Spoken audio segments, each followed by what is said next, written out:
So nakatayo lang ako gano'n. Sabi ko, action learn. Sabi niya sa akin, okay, watch and learn daw eh. Sige na, take na tayo. Yun. Pero pag siya yung nagkwento nun, mas nakakatawa yun. Ako hindi masyadong nakakatawa. Hindi ka natawa. At sa bawat proyekto naman, naroon ng respeto. Totoo naman yan, naroon ng respeto. Kahit na ganun yung ang biruan namin sa isa't isa, nire-respeto namin ang isa't isa at minamahal namin ang isa't isa. Alam namin pareho na ang bitbit naming intensyon ay ang magsabi ng totoo at magkwento ng may puso. Ang huli namin proyektong pinagsamahan ay ang Monday First Screening. Kalab din ko siya doon. Ito ay isang espesyal na kwento. Tungkol ito sa dalawang senior citizens na muling nakahanap ng pag-ibig.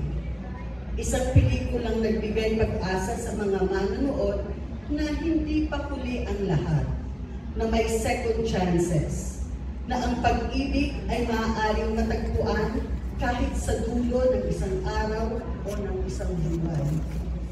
At sa pelikulang yon, naramdaman namin ni Ricky na may mas malalim pa kaming naiparating. We transcended that on screen.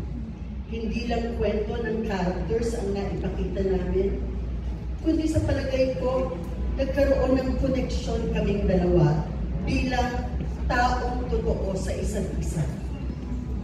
The audience saw that truth, and they felt it, and they loved it. Si Ricky ay hindi lang magaling na artista, siya ay mapagmahal na kaibigan. May malasakit sa kapwa, lalo na sa kapwa-artista.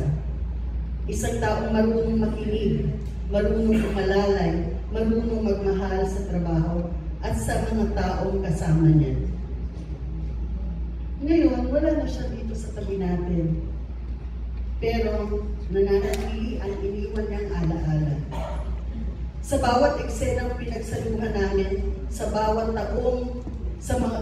taong na-inspire niya, sa bawat pusong pinatibok niya, mananatili siya doon.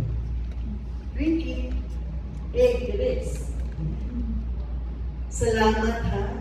Salamat sa pagkakaibigan, sa sining, sa kwento, at sa pag-asang lagi mong ibinabahagi. Hindi kita malilimutan.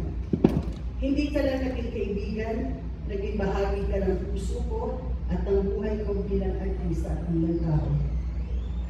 Magpahinga ka na hanggang sa muli. Magkikita pa tayo sa susunod na screening.